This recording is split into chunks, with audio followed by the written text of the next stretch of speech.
All right, boys and girls, here we are with chapter 2 of our third Wayside School book.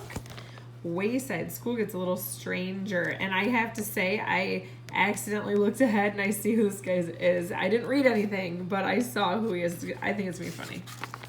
All right, so let's get started. A message from the principal, chapter 2. Damien hurried up the stairs. He couldn't wait to see Mrs. Jules, his favorite teacher in the whole world.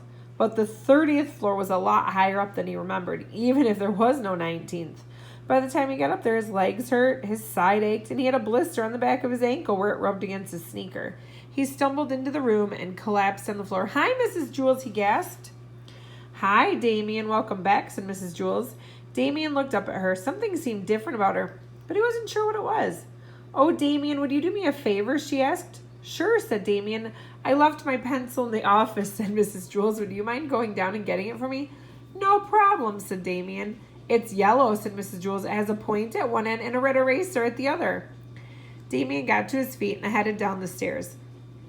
One by one, the other children staggered into the classroom, huffing and puffing. They were all out of shape. Still, they were very excited to be back in Mrs. Jules' class. Shouts of joy could be heard from every corner of the room. This is probably what it's going to be like when we go back to school, huh?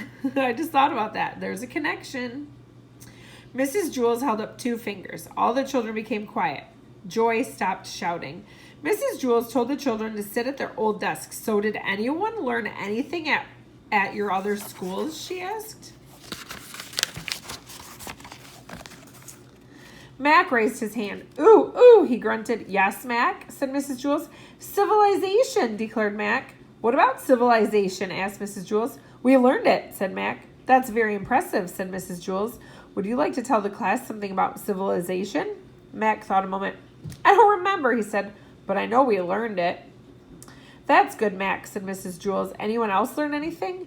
Rondi raised her hand. "Evaporation," she said. "Good," said Mrs. Jules. "What is evaporation?" "I don't know," said Rondi. Dana raised her hand.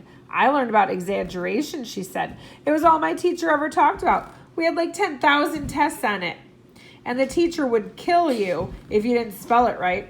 "That's very good, Dana," said Mrs. Jules. "You learned your lesson well." "I did?" asked Dana.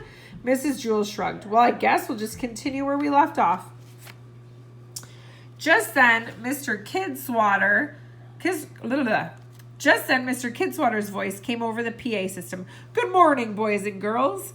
Mr. Kidswatter was the principal. He paused a moment before he thought every kid in school was saying, "Good morning, Mr. Kidswatter," back to him. Nobody said it. Sherry buried her head in her huge coat, closed her eyes, and went to sleep. "Welcome back to Wayside School," said Mr. Kidswatter. "I know I'm sure glad to be back. It was wonderful to see your bright and chipper faces this morning. I missed every single one of you. And welcome back to Miss Mush, too. Today's lunch menu will be baked liver and purple sauce. Miss Mush actually cooked this before the school was closed, but she assures me it's still as tasty as ever." "I'm sure it is," said Myron.